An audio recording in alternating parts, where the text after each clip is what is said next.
Welcome back to another edition of Gazette Sports Week, sponsored by 54 Fitness. I'm your host, Paul McCree, alongside Gazette Sports Editor Dan Russman. And Dan, the spring sports season began last week in full earnest, so we're going to go through, during these first two segments, recap of some of the action that took place last week. We'll start off with the St. Joe softball team. They had a nice start to their season, winning 2 games in conference play, and really in particular the win against Cedar Creek on April the 2nd at home.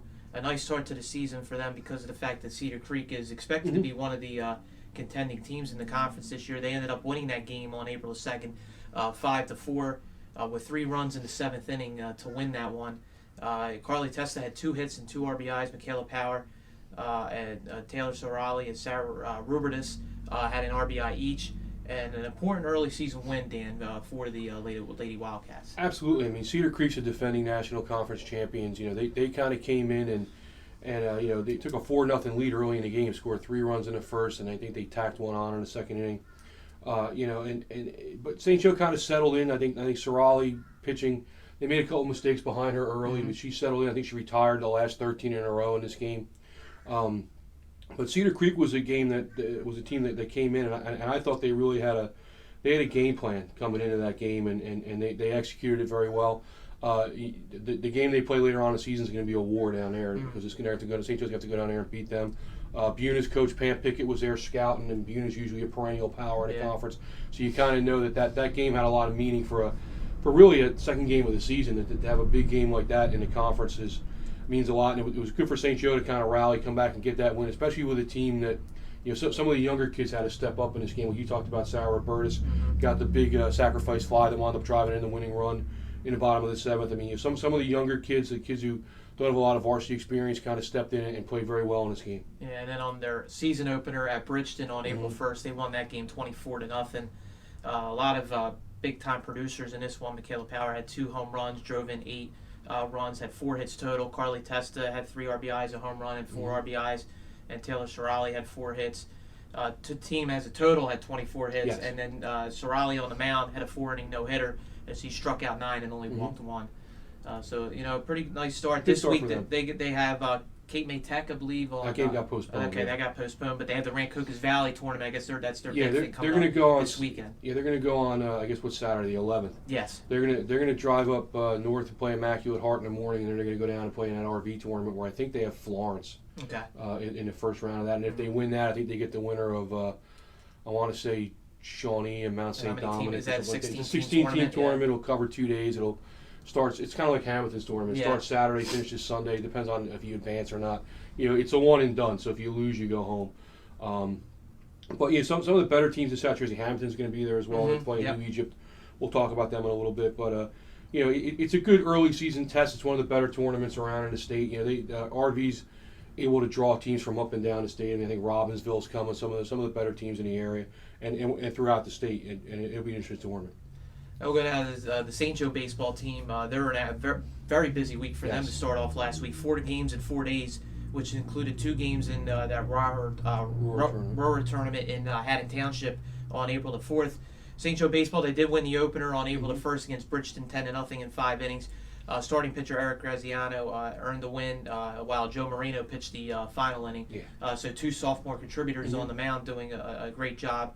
And then the Wildcats lost to Glassboro on April 2nd on the road by the final score of 9-2, but they did bounce back in the tournament and Haddon Township beat Cinnaminson 10-5 in the first game before losing to Oakcrest in the final 8-7. Joe McGow earned the win against Cinnaminson. But really, I think the headline so far is junior outfielder Salam Horn. Yes. He had 5 stolen bases in the win against Cinnaminson. I think he had 5 stolen bases against Bridgeton. So he's probably got about, I don't know, we don't know the other totals in the other 2 games. I think he may have had a couple in the Glassboro game. I know he had a couple hits in that game. You know, this is what Tom Carney wants to do. Right. You know, Salam's leading off. At the helm. He's swinging the bat well. I think he had 3 hits in the Bridgeton game. I think he had 3 hits the other day in that Cinnaminson game. You know, this is a kid that, I mean, if he's going to hit, you know, in the 400 range, which isn't all that, I don't want to say it's all that difficult, but it's not, you know, not unusual for a high school kid to hit, you know, in the high 300s, close to 400. If he's going to do that and he's going to draw some walks, and Salam's got a pretty good eye at the plate, he's the kind of kid. I mean, he's going to go out. He's going to steal a ton of bases because I mean, they're in the Bridgeton game. I mean, he drew a walk. He stole second standing up. He stole third almost standing up. I mean, I think he stole home early in that game. I mean, this is a kid that can fly a little bit, and Tom Carney likes to play that. He likes to put a lot of pressure. He's very aggressive on the bases. In the Bridgeton game, Brad Rosenblum had a couple of stolen bases, and Brad's not a guy that you would expect necessarily think of being a speedster on a regular bases. basis. Yeah, I mean, he's got some good speed, but running wild a little bit. But with Tom Carney now at the helm, I mean, I think Salam had 40, 45 stolen bases last year. I mean, how many is he going to get this year? He'll get that by the end of the month. I was going to say, he might do it at the end of the month. Especially when they play 2 more games. They played on the 6th and they play again on the 7th. Yeah. I mean, it's a 6 games. It's a 6 games in 7 days type of situation, which I know Coach Carney's not real thrilled about because of his pitching situation. Because they probably have about 6 pitchers on the team, and to have to play 6 games in 7 days really stresses out your pitching staff, especially in a situation where you haven't had a lot of preseason preparation. Yeah. And as we mentioned, they did play 2 games earlier this week at Bridgeton on April the 6th, and then at home April the 7th against Clearview. Then they had some time off going into the following week. They're going to need it because of that 6 game and 7 day stretch. Absolutely. We'll go now to Hammonton baseball. They split their first 2 games last week before they headed off to Myrtle Beach to begin a full week over there. Blue Devils lost the season opener against Glassboro 6-1 on April the 1st. Starting pitcher Pete Bernardo pitched pretty well in this one, 6 innings. He gave up 6 runs. I believe only 3 of them were earned. A big error in that inning really led to Glassboro scoring all the runs in the game. He did strike out 9, so he had a pretty good velocity. Was missing a lot of bats, but at the same time, he walked 7 guys, so that was a little bit of concern. Everything when he was missing up. Yeah. But I guess the good news for him is they weren't really, Glassboro didn't really size him up too well. They weren't like crushing him. I think they only had 5 hits as a team. So, a nice outing for him. And then on April 2nd, they did bounce back to beat Highland 8-5 in this one. John Maimone earned the win on the mound. And then senior third baseman Alec Balestreri had 4 RBIs in the win. So he was a big contributor in Blue Devils' first win of the season. AB, Big Red's off to a pretty good start for them. He's swinging a good bat. Pete looked, like you said, I agree with you. I thought he looked pretty good. His velocity was there. A little bit of location issues, I thought. On some of the pitches. He was able to get out of a couple jams, I think, early where he got some guys on base and he was able to pitch out of it. Yeah. A lot of strikeouts. I mean, he had him swinging and missing in this one. But they go down to South Carolina. They're going to get a week of nice weather, hopefully. Get some games in and get an opportunity kind of to sort of figure themselves out. This is a team, not a lot of varsity experience on this team. So I think if they can go down there and play, 4 or 5 games, however many games they're going to play down in South Carolina, I think it'll help them when they get back up here, and they got to face that Tri-County schedule. And we saw it last week. Glassboro is a Group 1 school, I think, but they beat Hammonton. They came back the next day. They beat St. Joe. Glassboro's a pretty good team. Highland's usually a pretty solid team as well. So to go out there and get a win, means a lot for them. Get some, on a winning track, I guess, heading out, on this trip. So it'll be nice for them. Yeah, they're going to be there, I believe, until April 11th, this Saturday. So they'll get at least, I believe, 4 or 5 games in. Yeah, I think it's a minimum 4, but depending, some of them are you win, you play again, kind of situations. Yeah. And we'll go down to Hammonton softball. They did not play last week, but their season opened up on Tuesday, April 7th, and they play at Williamstown. And then the schedule continues. A really busy week for the Lady Blue Devils. They got the Clearview at home on April the 9th. April the 10th, they're at home against Highland. And then April 11th and 12th, as we mentioned with St. Joe, they'll be participating also in the Rancocas Valley Tournament. As you said, they open up with New Egypt. New Egypt, yeah. Again, late start for them. I think they were supposed to play Delsey last week, but it got postponed for whatever reason. I think maybe Delsey was away on a trip or something. But, Williamstown is one of the Tri-County powers. They're a perennial, really good, solid team in the Royal Division. Clearview's always a playoff contender. It's kind of like Coach Eric Schulman said to me preseason. There's no easy games on the schedule. They're getting thrown right into it. And again, another team, Hammonton, a lot of new faces, a lot of younger kids are going to have to step in and play well. I mean, they're going to find out real quick this first week, pretty much what they have and whether or not they're going to be able to be a competitive team. I think, pitching, I don't want to say it's an issue, but it's going to be kind of a question mark to see if they have 3 younger type pitchers. If one of them can step up, Paige Nielsen's back from last year, but a couple other kids, a Vaccarella kid, and I guess Maddie Emmons is going to pitch a little bit. If they can step in and give them good innings and keep them in games, I think this is a team that's going to score some runs. They're going to play solid defense, And I mean, I think Hammonton will be pretty good. I think they're kind of being under a radar team in the Tri-County, but they're a team that could surprise some folks. All right, when we come back here on Gazette Sports Week, we'll continue our spring sports, kind of recap from last week. We'll talk about the St. Joe and Hammonton boys and girls track teams. Also, Hammonton golf program. They returned for the first time in quite a while, so we'll talk about that right after this.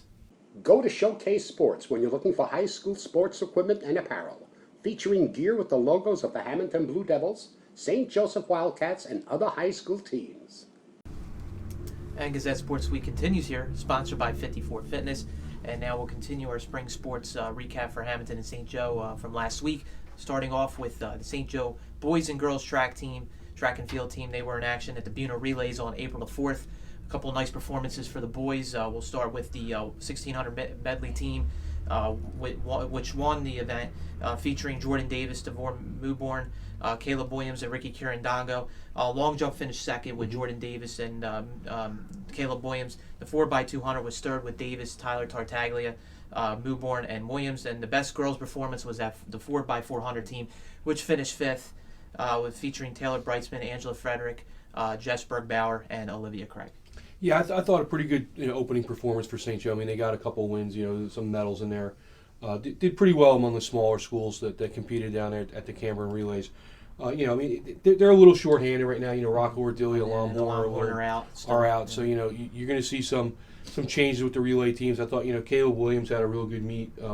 Again, it's really relay races, and the field events are combos. You put two kids in, and they total it up. But for them to go down there and have a pretty solid showing in their opener, I think it sets a good tone for them for the rest of the season. I think they're going to be okay. Once they get back to full strength again, they'll be a competitive team. Maybe not in the Cape Atlantic League, but definitely in non-public B, where they're going after their third championship in a row. The girls team is going to struggle. The numbers are down. 7 or 8 kids on this team. When you're asking the same group, the same 4 or 5 girls to run, 3, 4, 5 events in a day. It really wears down on you. It wears them down, especially with some of these sprints and that kind of thing. I mean, for them to go and get a 5th place finish in the 4x4s, it's pretty nice. There's some good runners. Taylor Brightsman's a kid who went to the Meet of Champions last year. Olivia Craig's a sophomore that's had an outstanding freshman year. So there's some newer girls. Jess Bergbauer, those kind of girls that are going to have to step in and get some things done. I mean, what's going to kill the girls is going to be the field events, because they don't really have a lot of throwers or jumpers. And I'm sure we'll talk about that more coming up in our interview segment. We're going to have Noelle Medina on the show. She's the coach of St. Joe, so we'll talk about that more in the next segment. But for this week coming up, the boys are in the Morristown Invitational on April 11th, and then the April 11th, the West Stepford Relay for the girls. I know Hammonton, the girls are participating in that as well. So we'll go now to Hammonton boys and girls track and field teams. They had meets last week. The boys, their lone meet last week, they split the meet with Triton and Williamstown on April the 2nd. Anthony Materano won 2 events. Ron Gibson had a good meet along with Phil Ialucci. And for the girls, Jane Donioensko had a really nice week, along with Victoria Massey and Tamara Webster. On April the 4th, the girls ran in that Hall of Fame relays at Maple Shade, and then they won the 4x100, also the 4x800, and won the long jump and the triple jump. So, and the javelin as well. So a really nice meet for the Hammonton girls team. Yeah, Gianna Figueroa, I think the Rainier girl threw real well in that meet as well. Again, girls team I think is going to be. I think they're a team you got to keep an eye on this year. I mean, Hammonton girls track every year is getting a little bit better. I think this is a year moving into Tri-County where they're kind of an unknown commodity. I think they're going to surprise some people. I mean, I know their goals are more, the weekend meets, like for example this weekend at West Deptford, and then when they get to sectionals and counties and that kind of stuff at the end of May. But I think you're going to see them maybe do real well in some of these tri-meets and things they have during a regular season, these dual meets against the Tri-County teams. I think it's a real good start for them. I think it kind of sends a message that they have some athletes that are going to be very competitive. On the boys' side, I mean, you know what to expect out of Materano. The kid's a really nice runner. Ronnie Gibson had a nice meet. Zach Bernard, I think, won a hurdles event in this one. So they're coming together again. Another team with kind of, I think, maybe if you ask them what their expectations are, they'll give you some pretty reasonable goals. But again, another team I think that can maybe exceed things. I think you're going to have a pretty nice season on the track for both of Hammonton's teams this year. Yeah, this week the boys and girls were in action against Mainland on April the 6th. But then on April 11th, this weekend on Saturday, boys are at the Bridgeton Relays. And then the girls, as we mentioned already, with the St. Joe side, the Hammonton girls will be at the West Duffer Relays. We'll go now to the Hammonton Golf program. They returned for the first time in, what was it, at least 5 years, I think? 2010, maybe. Okay, so 5 years, and the Blue Devils won their season opener against Triton, edging them 219 to 224. So they won by five strokes, you can say. So who were some of the good performers in this one? The foursome that they won with was Alex Eberly, Matt Peretta, Gage Solis, and Dane Costa. Those guys went out again. That was the four that scored in the match. I'm sure everybody played, but good to see them come out and win. I mean, I think Coach Bendig, he wasn't really sure what to expect. You don't really know when you have a team that is all new players. All kids that haven't been subjected to that kind of varsity action. You don't know how much they've actually been practicing because the weather situation hasn't warranted for them to go out there and do stuff. Yeah, I mean, not great scores. I think Eberly shot a 51 or something like that, which is probably about 13 or over. So I think par at these courses is usually 35, 36 for a 9 hole. Yeah. I'm not really sure what it is down at Pinelands. But I think a nice way to start their season. Not really sure how they're going to do, because I'm not totally familiar with golf in the Tri-County. I can't really tell you who the best teams are. Well, we'll learn over time, I guess. Yeah. Exactly, but I mean, I think hey, anytime you get a win, it's good. They're playing not a really long schedule this year. I think there's maybe 17 or 18 matches they're going to play this year. So, if they can go out and get the job done, maybe be a 500 team, I think they'd be happy with that. And finally, Hammonton Boys Tennis and St. Joe Golf. We'll first start with Hammonton Boys Tennis. Both teams didn't play last week, so we'll go with the week ahead for them. Hammonton Boys Tennis opened their season on April the 7th, home against Williamstown, and they continue the hectic week with 3 more matches at Kingsway on April 8th, at Clearview April 9th, and then at Highland April the 10th. And with the weather situation, it looks like there's a chance of rain really from, it was Tuesday through Friday. You may see some for rain. You might week. see some postponements with those matches. St. Joe Golf, also maybe the weather affects them, but they're not going to actually play until April the 13th. Their opener against Bridgeton, and their match that they had scheduled last week was postponed. Yeah. Tennis, a lot of new guys. I think, they're kind of getting thrown in with, you said, 4 matches this week on the schedule. Yeah. Not unusual. You see that a lot in high school tennis where they're playing every day. It's going to be good for them, I think, to get out there and finally get on the court and see what they have and see how competitive they can be. Same thing with St. Joe's golfers. I mean, they've had a lot of time now to practice and get ready for the season. I think they're probably kind of chomping at the bit a little bit to get out there and actually compete. Right. But I think both teams can be good this year. I think Hammonton's tennis team obviously is going to take a little bit of a step back. I think they even will tell you that. Having lost a lot off of championship team. But again, in a new league, it's an unknown kind of commodity thing. You don't know too much about them, but they don't know too much about you either. So, it kind of balances itself out. I think they're looking to be, maybe a playoff team this year. I think they can be. St. Joe's golf team, again, they can kind of be a spoiler in the Cape Atlantic League. I mean, they were a 500 team last year. I think they're another team that when you look at it from the outside, other schools in the Cape are kind of going to look at St. Joe and say, it's St. Joe. But there's some talent there. There's some kids that can play a little bit. So I think they can come out and maybe surprise some people. And we come back here on Gazette Sports Week. It will be our interview segment, as we mentioned. St. Joe boys and girls track and field coach Noelle Vadina. She'll be joining us on the show right after this. Di Donato Family Fun Center is a beautifully renovated place that's fun for the whole family, featuring the Alley Restaurant, the Gutter Bar, Galactic Golf, video games, and bowling lanes. Gazette Sports Week continues here, sponsored by 54 Fitness, and now with our interview segment today, with us is Noelle Vadina, head coach of the St. Joe boys and girls track and field team. Noelle, thanks for joining us on the show. Thanks for having me. And this is your first year as the head coach of the programs. You've been involved with the program, though, as an assistant. What's your biggest challenge, though, that you've faced so far as now the head coach? Biggest challenge is everybody staying committed, getting everybody on the same page. The good thing about it is I've been there. I understand the kids. They know how I coach. I'm very serious, very hardworking, and they really take well to that. So from the start, it's been nothing but smooth sailing. They know the routine. Got a lot of veterans that are on there, so they take control of the practices and work really well right along with me. So smooth sailing for now. I know one change for you guys. I mean, the last couple of years you've been practicing over at Hammonton Middle School, but now you're not doing that this year. I mean, without really having a facility, I mean, I guess you're kind of making do. But I mean, how has that really impacted you guys? I mean, not really. Well, we were on a cinder track, so that wasn't ideal. Now we're on grass, typical grass. Got to think, like the Wildcatters, they set up 400 meters for us, split the straightaways for 100 meters, set up a high jump pit and, long jump pit they're working on. It's not ideal, but the kids understand the magnitude of practices, and I actually think it might be better for them, the rough terrain, strengthen their legs on grass and stuff like that. So they accept it. They know we're not going to be handed anything on a silver platter. So they come out and they work hard, and the lengths are there, and we have the right measurements. So, they come out and practice. So it's same routine. I mean, it's not ideal, but, we get the job done every time we're out there. Absolutely. And then the boys' team has had a lot of success the last couple of years, winning 2 straight state titles. How confident you are that maybe they can repeat that success this year? I'm pretty confident. We lost a couple key runners, a couple seniors we lost that put in big numbers last year. I have a lot of veterans that understand that this doesn't come easy. So, we lack in numbers. The place we practice is not ideal, again, like I said, and they come out and they know the competitive nature. I think that commitment and competitive nature really pushes them through. So we're going to go out.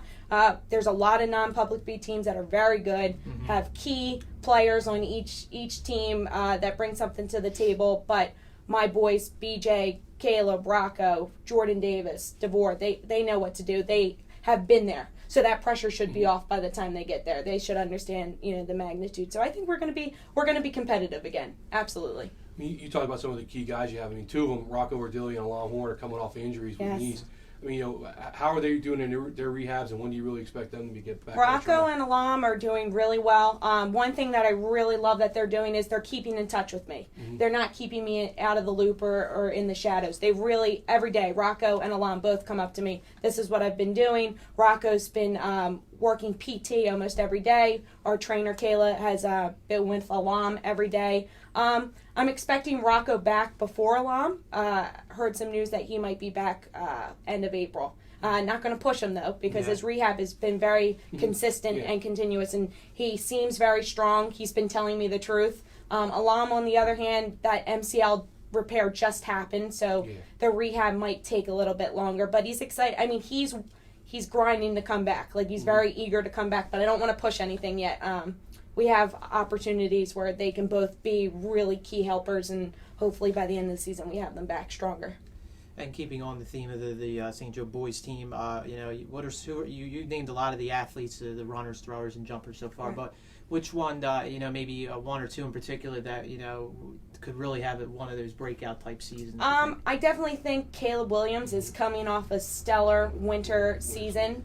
He worked out with us in cross country. Just because it worked out, he didn't compete in races, but by the time winter track came, I mean, he just became this committed, stellar athlete. Won the 55-meter dash meet of champions. I mean, that's something to say. Someone who's been, behind the scenes is really coming out shining this year. So hopefully he keeps that attitude. I mean, he's been a captain. I mean, he's been like my little assistant coach. I mean, taking over drills, perfecting them, showing other athletes. 2 other athletes that are really having college scholarships lined up for them are BJ Mitchell and Jordan Davis. Jordan Davis is getting a couple looks from different schools. Needs to lower that 400-meter sprint, so hopefully he can do that this year. Again, both of them been working really hard. BJ's getting looked at for basketball and high jump in particular. Just practicing, listening. They understand the drills and the techniques that I give them every day, and they don't shy away from them. And for the most part, they really help out one another. So that competitive nature always shines through, which is good. So they're the ones that are going to make some surprises in non-public B again. So I'm excited for that, for sure. And you guys do have some real talented athletes, but depth's kind of an issue for you guys. Yeah. I mean, how tough is it when you get to those state meets at the end of the year when you don't have a real huge roster? Let's just say I'm constantly crunching numbers when we're there, always. I mean, we had to max out probably 6 or 7 athletes last year. BJ, Jordan, Caleb, even my own brother. I mean, 4 events apiece just to get them points. And I had some standout athletes that stepped up. DeVore stepped up in the triple jump last year. So I had a little bit of a couple surprises where, some athletes this year are going to have to be in events that they're not normally in just to keep our points steady. Numbers are tough when you don't have somebody for that break, that relief. It can be hard, and it mentally really drains them. By the first day, we're smoked. I mean, we really have to mentally push ourselves by the second day of the state. So numbers are really important, and we have a lot of athletes coming in for other sports. So as a head coach, I think my goal for next year is, getting people to come out and training for another sport is key to keeping this program alive. So. And then looking at the girls' team, same issue, but the numbers are even less. Yeah, 7. So 7 athletes. How tough will it be to, compete, throughout the season with such a small team? Well, our relays are going to be 4-piece. Again, they're going to have to max out all their events. I'm taking a different approach with the girls. I'm taking more of an individual approach. I have athletes that are really, really, really equipped to certain events. You have Olivia Craig. She is my top sprinter, 100 meters, 200, 400. Gab Sarali, Taylor Breitzman, 400 meters. These girls really work hard. They practice with the boys every day. They don't practice by themselves as a group. I think individually we might see some championships or sectional titles, and I would like that. The relays, each Saturday we'll take it in stride. They'll compete in a relay. I think they'll be very competitive in like the 4x1 and 4x2. But it's more of a personal game for them, and each one I'm going to work with them a little bit more individually than the boys' team. So, and and obviously with the girls, we're only having 7 athletes. What are the kind of things you think you can do maybe to get a little bit more interest and get some of these kids to come out? There's a lot of athletes at St. Joe. It's definitely the girls' squad for all the sports is very low in enrollment, and that's a problem because some of these girls just do one sport a year and they stick to that sport. So definitely have to get them in multiple sports. Olivia Craig did cross country this year starting, and she did a spectacular job. It's just girls need to talk to other girls. It's like cliques. You need to get out as many as you can. I think girls enjoy the social aspect of the sport more than the actual competition. So in the future, I have to push these girls to really stay conditioned all year round if they want to excel at one sport. Track is the perfect sport for conditioning and strengthening your muscles, your speed, quickness. All components in an athlete is viewed in track. So that's my goal. And then finally, back to the boys' team. Your brother Val is a very good distance runner who opted now to play golf this season. You called it, I think, a house divided now. How much will you miss Val this season? How do you feel, him training his, track spikes for, golf shoes? I know when he talked to us during the summer, but he expressed interest in golf. So I can't say I'm disappointed. I miss him to death. Even though I see him every day, it's just not the same. I had a feeling during cross-country season when I was grinding him to break some records, he would stress relieve by going out and putting after practice every single day. So I had a feeling, but instead of bashing him or making fun of him, I actually joined him. So I've been golfing too a little bit with him. But Val's very competitive. I know track wasn't his ideal sport. I know he loves the kids on the team, and they're like his brothers. But golf is just a hobby. I think his senior year that he'll really excel at and do well. So we're not mad. I wish him the best of luck. I don't know where my parents are going to go, but hopefully they watch him his senior year. But, he loves it. He loves it. He's really committed to it. And, I'm going to miss him. He was a standout distance runner, and whatever he decides to do, I'm always going to support him. So he better bring me home some titles in golf, there too. You go. All right, Noel. Thanks for coming on the show. It was a pleasure, and best of luck the rest of the season. Thank you very much. Thank you. And when we come back here on Gazette Sports Week, it will be our local professional sports segment. The Phillies and Red Sox will begin the season, 3-game interleague series. So we'll talk a little bit about that with a preview. And also the Eagles made a couple of moves last week. We'll talk about it as well right after this. Contact Greg Schenker of Ballsy Lasco Realty for all your real estate needs. Call Greg Schenker at area code 609-214-2773. Gazette Sports Week continues here, sponsored by 54 Fitness, and now it's our local professional sports segment, and we will talk about the Phillies. Their season began on April the 6th against the Boston Red Sox, 3-game interleague series, and continues April the 8th and April 9th, both 7:05 starts. Cole Hamels faced Clay Buchholz in the opener, and then the other pitching matchups are Aaron Harang versus Rick Porcello on April 8th. April 9th is Justin Masterson versus David Buchanan. Red Sox not featuring they have some pitching rotation needs as well that they might need to address down the line.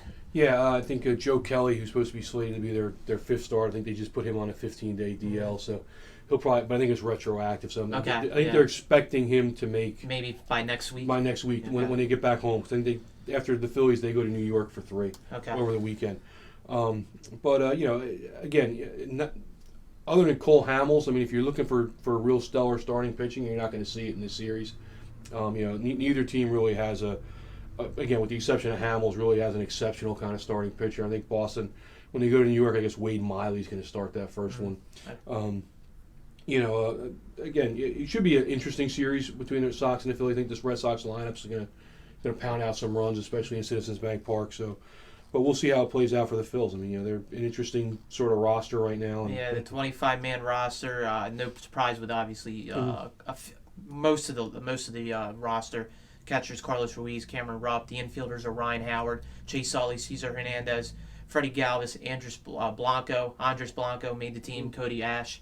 Outfielders Ben Revere, Darren Ruff, Dougal Herrera, Grady Sizemore, Jeff Francoeur, and Dominic Brown's on the DL to start the season. Jeff Francoeur, I know. We'll talk about that in the final 5 if we have some disagreements on that. Yeah. And then the pitchers, Cole Hamels, Aaron Harang, David Buchanan, Jerome Williams is your starting, your 4-man rotation right now. They'll have to figure out a 5th guy by next week. Might be McGowan. They just picked up from the LA Dodgers. Waived him, released him earlier last week, and he was with the Toronto Blue Jays for many years. Kind of a mix of a starter and reliever. He's a swing guy. Not a bad pickup. And then Ken Giles, Jake Diekman, Jonathan Papelbon, Justin DeFreitas, Jean-Marc Gomez, Cesar Jimenez, McGowan, as we said, and Luis Garcia. I like the couple of arms, Luis Garcia and Jean-Marc Gomez. Yeah. They're kind of under the radar type arms who had nice springs. Absolutely. I like the bullpen a lot. I mean, even if they are able to move Papelbon, which I think they should do, I like the bullpen. I think it's going to compensate for the fact that you don't have a lot of starters on a team that are going to go deep. Harang at this point in his career is going to be a 5-6 inning guy. Yeah. Williams is a 5-6 inning guy. Buchanan had a nice spring, and he's looking to maybe make it. But he's not going to be a guy that's going to throw 7, 8, 9 innings. No, and because he's younger, they won't come out and say it, but they probably have him on an innings limit kind of thing. So when he gets into summer, if he's healthy, you're going to start seeing his starts get a little shorter because they're going to want to keep him on a leash a little bit. But I don't know. To me, not an overwhelming roster. No. I guess Herrera can play a little infield if need be. He'd probably be an emergency guy. But I think for now he's going to stick him in the outfield. I mean, what does it say about Ben Revere that you lost your job to a Rule 5 second baseman? Yeah. But but apparently they're shopping Ben Revere is the word over the weekend. I don't think they're going to be able to get anything done on that because the Phillies are going to want actually something in return. And you're not going to get something. And I mean, he's making $4 million this year. It's still a pretty reasonable contract to hold on to, and you control him for the next couple of years. So. Well, I mean, to me, when you look at the outfield situation, it's interesting to me that the Red Sox are in town because the Red Sox sent Rusney Castillo, who's a $75 million Cuban guy they brought in, and Jackie Bradley Jr. down at the minors. And, I mean, Pawtucket, which is their AAA affiliate, probably has a better outfield than the Phillies have right now. You're right. You're exactly right. It's really kind of scary. And when you look and you say to yourself, this is a team that maybe you could have made some moves with. I mean, we'll talk about it later probably. The Braves just made a move with San Diego. Because San Diego had a similar situation at Boston where they're overloaded with outfielders and had to move some guys. It's for the Phillies, you're looking at a roster, and we'll talk about the roster a little bit later. But it's a lot of guys that you kind of scratch your head a little bit. I mean, it's a piece together. I mean, what are you going to do, really? I mean, they're hamstrung by the bad contracts, I think. And then they don't want to go out there and spend more money, even though they can. But right now, it's not smart to do something like that, especially when you're still not going to compete for at least a little bit. Chad Billingsley's going to be on the 15-day DL. He'll be in. He'll probably be in the rotation by late April, early May, and he'll be that 5th guy, as you mentioned, hopefully by then. Cliff Lee on the 60-day DL. We're not expecting him to pitch maybe ever again. Yeah, I mean, if you see Lee, it's going to be probably, unfortunately for the Phillies, probably after the deadline. Because, I mean, if he comes back in 60 days, probably puts you into June, he's going to need a month of rehab starts and that kind of stuff. What is it going to be like a Masahiro Tanaka, where Tanaka's not trying to throw as hard as he used to because he's afraid that his elbow is going to snap? Might give out, yeah. It's a shame because, I mean, Cliff Lee's a guy that, unfortunately for them, they're kind of stuck with him now. Because I don't think you're going to be able to move this guy. Unless he comes back at the end of the year and is really lights out, and maybe you can make a waiver deal on him in August. But that's difficult, waiver deals, as we've seen in the past. Plus the fact that if he is pitching any kind of effectively at the end of the year, and you do put him on waivers to try and trade him, somebody will claim him. Yeah. Because they're only going to have to pay the prorated part of his contract. So it'll be. We'll see how that plays out. And now the Eagles, we haven't talked about them in a couple of weeks, but with the draft getting closer, the draft is on April the 30th, so about 3 weeks away from now. They made a couple of interesting moves last week. On March 30th, both moves were made here. Linebacker D'Amico Ryans, who was scheduled to become a free agent after the 2015 season, recovering from another Achilles injury, but the Eagles elected to tack on another year to his contract. More because of the fact that they can lower his cap number for this year. I think it's now down to like 3.5. So his contract now runs through 2016, and it will pay him $7.5 million over that 2-year period with $6.25 guaranteed. I don't really mind it because you do need linebacker depth, and they found out last year when you had Michael Kendrick out and D'Amico Ryans. They were starting Casey Matthews and Emmanuel Acho at one point at the end of the season. So I don't mind this, and Chip Kelly's a big fan of D'Amico Ryans because of his leadership and a lot of other qualities. Yeah, I agree. I thought it was a pretty good decision to extend him because, he's been a productive player for them when he's been on the field, obviously. And like you said, if you can get a guy, at pretty much maybe under market, you bring him back. He's been productive. You said you can never have enough depth, and it gives them another guy. In the case, you have a Kiko Alonso, a guy who's coming off an injury, different things. Guys get hurt. So the more NFL caliber proven players you have that you can inject into your lineup on the field, the better off you're going to be. And the Eagles, because of the fact that they do need some receiver help with Jeremy Maclin signing with Kansas City earlier in the free agent period, they signed wide receiver Miles Austin, familiar with him because of his time with the Cowboys. He had a couple really nice years there, but tailed off because of injuries, and then played for Cleveland last year. Had a decent year, stayed relatively healthy last year, but Cleveland's quarterback situation obviously didn't help him. But at this point in his career, he's a possession-type receiver. They gave him a 1-year deal, $2.3 million, only $1 million guaranteed. That's basically backup type money, and he's going to have to make the team. He's not guaranteed to be on the roster. Maybe he's going to battle it out with Riley Cooper for one of those last roster spots. But the problem is, Miles Austin not a special teamer, and you really want those last type of roster people to be. Guys that can contribute on special teams. So that's going to be an issue. Also, Cooper, I think, is owed a lot still this year in guarantees, so that contract still comes into play. So we'll see. It's not, it's one of those time and depth type moves, and I still anticipate the Eagles will draft a receiver on April the 30th or a little bit beyond that, maybe in the second day. I think they will too. Austin, he's a decent gamble. You take an outside shot that the guy can come in and maybe give you something, show you something in the preseason, and he's probably got a little bit left. I don't think he's totally done with his career, but he's a guy. He was pretty solid receiver with the Cowboys for a couple of years. If he still has a little bit of that left, he can help you out a little bit. But like you said, his biggest issue is going to be, unless he turns himself into a guy who can play like on special teams, you're not going to want to carry a guy who really is maybe a fourth receiver. Yeah, that you're going to come in, else. and I know Chip probably likes him for the fact that he can block on the perimeter. I think he's a pretty good blocker as a receiver, and Chip likes those type of players, but. You don't keep a guy on the roster really just for that. You're not going to keep a receiver to block. So we'll see what happens with that. And we'll talk about in the Final Five, with the draft coming up, maybe, our kind of prediction on who the first pick will be. Well, now, when we come back here on Gazette Sports Week, we'll continue with our National Professional segment. We'll talk about the start of the Major League Baseball season. That's coming up right after this. West End Grill is the place to be after the game. Food, drinks, and entertainment will make your night a great one. Bring the gang or the family to West End Grill. Welcome back to Gazette Sports Week, sponsored by 54 Fitness, and now our National Professional Sports segment with the Major League Baseball season beginning. April the 5th was the season opener, Sunday night opener between the Cardinals and Cubs. Not a good start for John Lester, former Red Sox. He got hit around a little bit in that one. What do you go, 4 2/3? 4 2/3, probably one of the shortest outings I think he's had in a long time. And he only gave up 3 runs. Kind of fortunate. It looked like it could have been maybe more. And Adam Wainwright, I think, went 6 shutout innings, gave up only 5 hits, struck out 6. And kept one in the park in his last pitch of the outing. Yeah, he did. If it was in the summer, that ball was probably out. Out of Wrigley, but fortunate for him, and Cubs, I wouldn't be surprised if they start off a little bit slow, especially when you have a lot of new moving pieces there, new manager. It might take them a little bit of time to get acclimated to things. And they're a team, I think, that has, certain people have put real high expectations on this team. There's a lot of young guys. And a lot of guys that are going to, kind of you don't really know what to expect out of. Even some of the veteran guys, a guy like Castro, their shortstop. I mean, that's a guy who, to me, has never really kind of tapped that potential. Fowler in center field, who's probably an average center fielder. It's a team that they sent the Baez kid down, the kid that they were real high on to play second base. They're waiting for Bryant to come up in a couple weeks, and who knows what he's going to do. He may wind up out in the outfield somewhere. It's an interesting team. It's a team that had some pitchers that Hamill that had a decent year last year. Arrieta, a guy who struggled in Baltimore. The Cubs got him, had a great year last year, but can he keep that going? Right. I just think too many questions for me, at least, with the Cubs to sit there and say it's going to be a playoff team right now.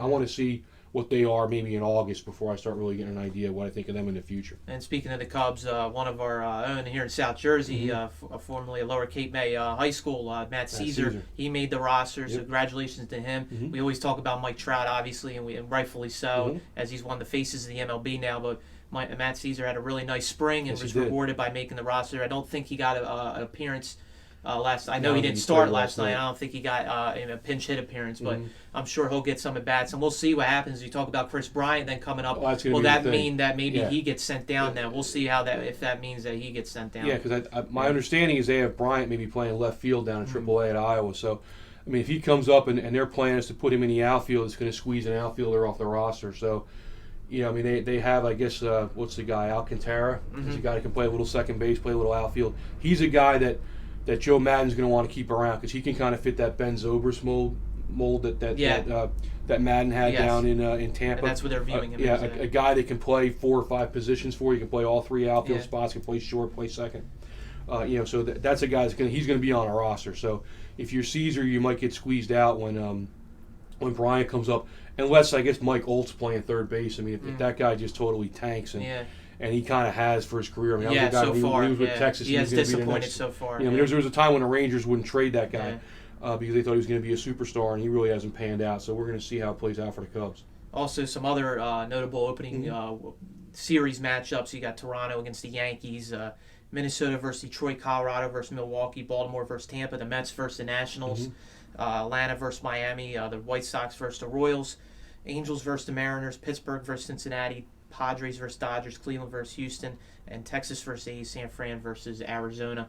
In particular, I guess the National League East side with the Phillies, interest in that. Basically 2 NL East matchups with the Mets and Nats in Atlanta and Miami to start off there. Yeah, again, teams looking to get good starts, to the season. I mean, Washington, I think, is clearly probably the favorite, even though there are a lot of injuries right now. Rendon's out. They're a little banged up. Worth's out. I think their center fielder Span's out. I think they're going to have the rotation. None of the arms got hurt, so I mean, those guys are going to be able to overcome that. There's some interesting series though. I mean, I think the White Sox Royals is a good series. 2 teams that are going to be fighting it out for probably a playoff spot in the Central and the American League. Angels Mariners is big to start the year. I mean, they're probably the 2 favorites in the AL West. So you get an idea of which team can maybe get a little early jump there. Padres Dodgers, very similar. Padres made a huge move. Over the weekend. We're going to talk about that right now, leading into that blockbuster move right before the season started on April the 5th between the Padres and Braves. The Padres acquire closer Craig Kimbrell and outfielder Melvin Upton. For the Braves, got Cameron Maben, Carlos Quinn, right-handed pitcher Matt Weisler, and Jordan Parabak. And then also, I think the Braves ended up getting the Padres' 41st overall pick in the draft. With the Padres, they had abundance of outfielders, so not a surprise they make a move like this. And it looks like I don't even think the Braves are going to keep Quentin, but they'll keep Cameron Maben at the start. Yeah, I think they're going to designate Quentin, and then they'll have, I guess, 7 to 10 days to decide what to do with him. Yeah. If he clears waivers or not. I think a pretty good move for both teams, really, when you think about it. I mean, San Diego picks up probably the best closer in baseball to come in and finish games for him. Doesn't make Joaquin Benoit probably not feeling too well, especially if you drafted him in your fantasy league. Yeah, now he's going to be a setup guy. He's going to shift down a spot in that bullpen. But, I mean, they get Upton, maybe playing with his brother will get him a little bit going. They probably had to take him. The Braves probably figured, if we're going to trade one, you got to take the other guy. Atlanta gets back, Maben's a serviceable player. I think he'll help them. The pitcher they got, the young pitcher, is supposed to be a pretty good prospect. Weisler. And and it frees up a lot of money for them. They were paying Melvin Upton a lot of money, and so to get out from under that contract is going to help them out down the road. Atlanta is in full rebuild. Yeah, mode it's official right now. Yeah. I mean, they've blown it up, and they're just going to sit there and probably suck it up for a year or two and see what they can do. Maybe make some moves in the off season. A lot of good players will be on a free agent market now. They're going to have some money to spend, so they might be able to rebuild pretty quick down there. And we'll go quickly. We haven't talked about hockey in a while, because of the Flyers not really being relevant anymore. They're out of the playoffs, but we're going to talk about the NHL as a whole because of the regular season winding down. The playoffs start on April the 15th, and heading into the final week of the regular season, looks like the New York Rangers have a pretty good shot with 107 points left, and I think 4 games left to play entering this week to clinch the division. They clinched the division already, I should say, closing in on the East best record and the President's Trophy. They probably have to split, I think, to clinch it, which they should do. I mean, it'll set them up to be a 1 seed. Maybe play Boston. It looks like the Bruins looks like get Boston, but who knows? Pittsburgh's falling Pittsburgh's down pretty down. far. Maybe it'll be Pittsburgh. If I'm the Rangers, I don't know that I want Boston, to tell you the truth. I mean, I think they'd rather play Pittsburgh. I would, but I mean, the way just, Pittsburgh's playing. Yeah, so we're going to see how that plays out. I mean, I guess there are a lot of Ranger fans, in the area, so they're going to have, at least they're going to have something to watch. I mean, if you're into the Flyers, you're not. You're going to be probably cursing out the Rangers, but hey, we'll see how it plays. And then in the Metropolitan Division, you have the Capitals and the Islanders. Look like that could be the series at this point. Yep. Capitals moved ahead with 99 points with 2 games left. Islanders had 98 points with 3 games left. The Pens are falling apart, as we mentioned, 95 points with 3 games left. In the Atlantic Division, Montreal and Tampa have clinched playoff spots, but they're battling for the division title now. Then you have Detroit and Boston with 95 points each. Ottawa clinging to playoff hopes, but they're kind of running out of time here with 92 points, but they made a nice run at it. In the Western Conference, you have the Central Division, Nashville, 104 points. You had St. Louis, 103, Chicago, 102. But then, those 3 teams are kind of still battling for the division, and then who's going to line up to be the 2-3 matchup, because that will be the matchup in the first round. And then I think each of those teams have already clinched playoff spots, so we know that. And then Minnesota and Winnipeg have 96 and 92 points respectively. And it looks like right now that wild card spot is going down to the defending Stanley Cup champion Kings and Winnipeg, because Anaheim has 107 points, and they have the inside track to clinch the West best record. Yeah, and if LA gets in, I think you have to keep an eye on them. They're a team that's pretty much shown, in May and June, they kind of play their best hockey. So. So we're going to see how that plays out for them. It's going to be interesting. To me, this is the part of the NHL season that I like. I mean, I kind of now you're tuning in. Well, yeah. I mean, I was joking with my brother-in-law on Easter. I said to him, I said, to me, hockey starts the day after the Final Four. So that's when I really start paying attention. And it's fun because the games all matter. You don't see a lot of these kind of ho-hum kind of games. Yeah. Anything can happen, and we've seen the NHL more than any other league in pro sports, where you see 8s beating 1s, and any team can win any series. Happened. That's why I think for Anaheim and New York Rangers, no guarantee, especially if Anaheim ends up playing LA Kings in the first round. Yeah. Wow, that's a dangerous matchup. The Ducks probably don't want to play a team like that. I don't think they do at all. So, I mean, it's going to be fun to watch. And again, this to me is the time of year when hockey gets really interesting. And that's it for the National Professional Sports segment. When we come back, we're going to conclude with the Final 5 segment, and that's coming up right after this. Get in shape and stay in shape. Go to 54 Fitness, a fully equipped, modern gym with a friendly staff. Proud to sponsor Gazette Sports Week. Gazette Sports Week concludes here, sponsored by 54 Fitness, and now our Final 5 segment. And we're going to start with a question about one of the players on the Hammonton baseball team. Hammonton baseball senior starting pitcher Pete Bernardo took the loss against Glassboro in the season opener on April 1st. However, Bernardo struck out 9 in 6 innings of work. Is that an encouraging sign for him and the team, as he appears to be the ace for at least the short term? Yeah, I liked what I saw from Bernardo. We talked about it in the opening segment. In his first real game action, really since his ankle injury, and he needed surgery on it during football season, November, he displayed solid velocity, which is a good sign for him, and was hitting the corners. But when he was missing, it was up in the strike zone. I think in 7 walks in the outing, and one of the leadoff walk to begin the 6th inning was really the one that hurt him, because anytime you walk off the leadoff batter in any inning, it can come back to really bite you, and it did with him. And then also he did strike out 9. Glassboro only had 5 hits, didn't really size him up too well. But he did throw 120 pitches in 6 innings, so that's a lot of pitches maybe to start the season. So we'll see how he bounces back as we'll get some results down in Myrtle Beach. They're going down there this week, so we'll see how he performs down there. Yeah, I did. I thought it was an encouraging start for Pete. To go out and I mean, like you said, his velocity was very good. He had his break and stuff working for the most part. But again, just a lot of trouble with the location. I mean, some of his fastballs are up a little bit. I mean, there's ways to settle that down. Maybe you have your catcher set a little lower target for you, that kind of a thing. But it's early in the season. That's going to be a little bit of an issue. Didn't get a lot of work preseason. So this was almost like a scrimmage kind of situation for him. Yeah. Going out there. I mean, the weather was decent enough that I don't think that was really an issue for him. I think he felt loose and ready to go. But he looked comfortable out there. Like you said, except for a couple of mistakes that he made, walking some guys early in innings. But you said he's probably the ace right now of that staff. He's going to have to come through and pitch like one. I think mentally he's ready to go. I think he's going to have a pretty good year. And like you said, hopefully maybe down in South Carolina he can get a couple starts in and kind of get his confidence going. Yep. St. Joe softball earned 2 league wins to open the season. Do you think the win against Cedar Creek on April 2nd was an early season statement? I guess. I mean, I'm not sure that really what they wanted to do was send any kind of statement out there. I think they're pretty confident that they're one of the teams that has to get beat to win the conference. But I mean, Cedar Creek was a team that you could tell came into that game. They were looking to beat St. Joe. I think Cedar Creek wanted to send a message in this game, if anything. Because you could tell they had scouted St. Joe, their approach at the plate against Taylor Sorali early in the game. The way they were pitching certain hitters on St. Joe. I mean, this was a team that was, for a second game of the season, was really kind of, I thought, it was almost at a playoff game type of atmosphere in that respect, to where the coaches, you could tell, were really on top of what was going on.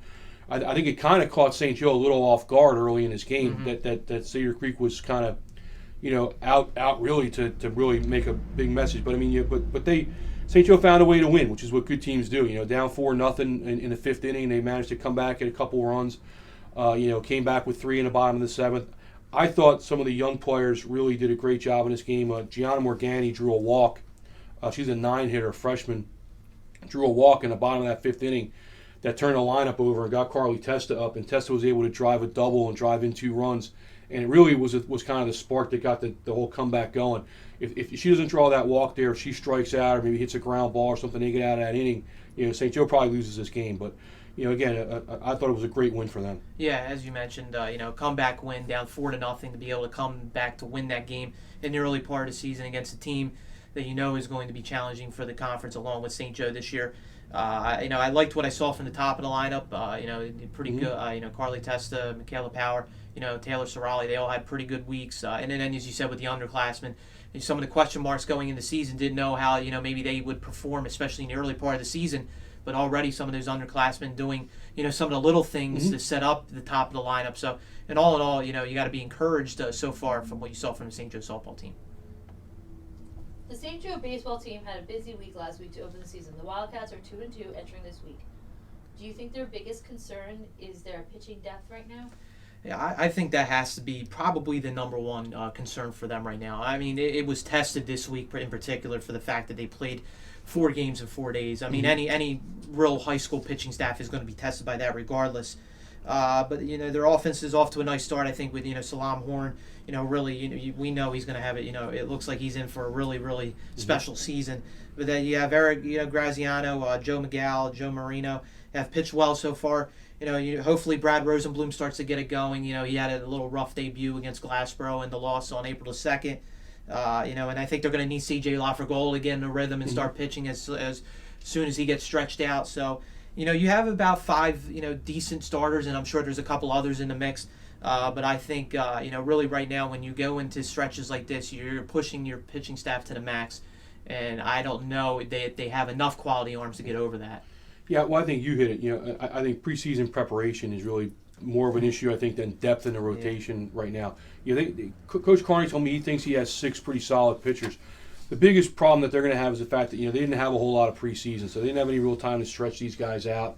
And when you throw a kid out there to start a game, when you're probably looking at maybe the 3rd, 4th inning, you have to take the kid out anyway. It puts you in a weird situation because you're going to have to use 2-3 pitchers probably minimum every game early in the year, and that kind of becomes an issue for them. Excuse me. I mean, the way the schedule broke early probably is the biggest obstacle to that. I think offensively they're going to be fine. They've shown an ability to score runs early in the year. The way Coach Carney coaches and manages his team, they're going to steal a lot of runs. And they're going to have opportunities because of guys being in scoring position. Absolutely. Yeah. So, I mean, I think once these guys get stretched out a little bit, I think it'll settle out, and I think they'll be fine. We talked about the Phillies' final 25-man roster to open the regular season in the local professional sports segment. Which player or players shouldn't be on the roster? In your opinion? In my opinion, probably about half of them. You start with the guys that probably should have been traded in the offseason, Cole Hamels, although to me, I don't know, I think there's positives about keeping him on the roster. We won't really get into that, but Ryan Howard probably should have been moved. Papelbon should have been moved. Then you start looking at guys like Grady Sizemore, who to me is really just kind of taking up space here. He's a guy who probably, I think they gave him a guaranteed contract. Yeah, so that's probably one of the reasons why he did that. That's why he's on the roster. A Jeff Francoeur. I mean, is this guy really helping you? I mean, to me, when you're looking at a season where most people, I mean, I'm not one of them, but most people think you're going to lose 100 games. Does it really matter who you're putting in right field? I mean, so why would you take a guy like Jeff Francoeur? With all respect to Jeff Francoeur, the guy's had a great career. But do you take an aging veteran guy who's kind of maybe a part-time player at this point in his career and stick him out in the outfield? Or do you do what they did in center field, which is take a younger guy like a Herrera who maybe has an upside and you take a gamble on a guy? I mean, I think you could have – I mean, Darren Ruff had a terrible spring training. But you could stick him out there for the first 50, 60 games of the season and see what you got. I mean, you're never going to find out what you have if you don't play these guys. I mean, Franco maybe is down in the minors. He's a guy, maybe you take a shot and you keep him up in the major leagues. But, I mean, like we talked about earlier, I like their bullpen. I just don't like their sort of everyday lineup, really, with the exception maybe of Utley, who's another guy maybe we'll be looking to move. But, yeah, it's going to be a long year. Yeah, given what we expected this roster to look like, we can go up and down and say, oh, this player doesn't belong on it. But I'm really surprised with Jeff Francoeur on making the team. I think he had 2 hits and 28 at-bats this spring. It goes to show you the underwhelming outfield situation they have. It's all because, they can, I think really, I think with Francoeur staying, I think it has a lot to do with they needed a right-hand bat. Jordan Danks, I thought maybe deserved it a little bit more, but he's a lefty. So I think it came down to the right-left situation maybe, and their availability with somebody off the bench. So I think they went with Jeff Francoeur, though he's not hitting for a lot. He's striking out a lot. He kind of is what he is. He had a really nice start to his career with Atlanta and has kind of, flamed out here over the last, really 4 or 5 years. Maybe Brian Bogusevich as well. That was a guy that maybe could have stayed. I guess other than that, I'm not really surprised other than Jeff Francoeur. I didn't think he was going to make the team. The NFL draft is only 3 weeks from Thursday. Who should the Eagles take, assuming they stay at the number 20 overall pick in the first round? And that's still a big if, but if they do stay, I think there is a couple options. I'm not going to give one in particular. I'm going to wait a couple more weeks until that, until I'm a body more certain on things. But wide receiver, I think the one name I really like for them to target is Jalen Strong from Arizona State. Big body receiver, somebody that can complement potentially Jordan Matthews and Josh Huff, and maybe play the outside and then Josh Huff play the inside. Obviously, and then cornerback, Byron Jones from Connecticut. That's a name to keep an eye on. Maybe you can get him in the second round, but I know they've, they went to visit him on his pro day and, really interested in him. I do like this one name, a guard, because they do need an offensive guard. A.J. Cann from South Carolina, really talented player. He might be a late first, early second round pick. So we'll see. I think their biggest needs right now in the first round would be wide receiver, corner, offensive line. But, you always have, the better idea is to take the best available player at number 20. Let's say if one of these players do slip that you don't expect to slip, then you take them. So we'll see. Yeah, I kind of agree. I mean, I'm of the opinion that they should go defensive back in the first round. I mean, that's what my focus would be. I think that's arguably their biggest need. A couple of guys I like the kid Collins at LSU, who probably is not going to be there, but if he were to slide a little bit. Might. Kevin Johnson out of Wake Forest is a guy I think might be there in that spot. He's a good solid coverage type of kid. Marcus Peters out of Washington is a guy I think will be there at 20 when the Eagles pick. And he's a lockdown kind of corner, a guy I think with a lot of athleticism. Some character issues. Yeah, a little bit of character thing. That's going to be his question. Is Chip going to want a guy who's got maybe... if they do go like you said, I mean, first round, sometimes you are looking best player available. I mean, that's how, years ago, it's how the Vikings got Randy Moss, because he was sitting there late at their pick. Right. And I think a guy to maybe keep an eye on is Gurley out of Georgia.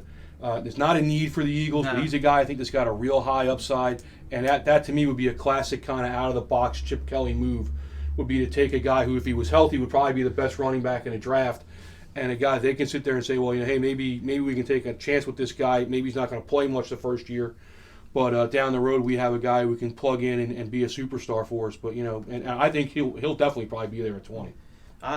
He's moving up the draft boards. Mm-hmm. It seems like in recent weeks, proving that he's a little more healthy. Yeah. So we'll see. He might not even be there, but very interesting that you pointed out, girl. You never know. I know the Cowboys would love to have Yes. him. So we'll see what happens with that. That's it for another edition of Gazette Sports Week, sponsored by 54 Fitness. Continue to tune in each week throughout the spring, as we'll have you up to date on all the coverage with the Hammonton and St. Joe spring sports teams. So stay tuned. Back pain? See Doc Manny today.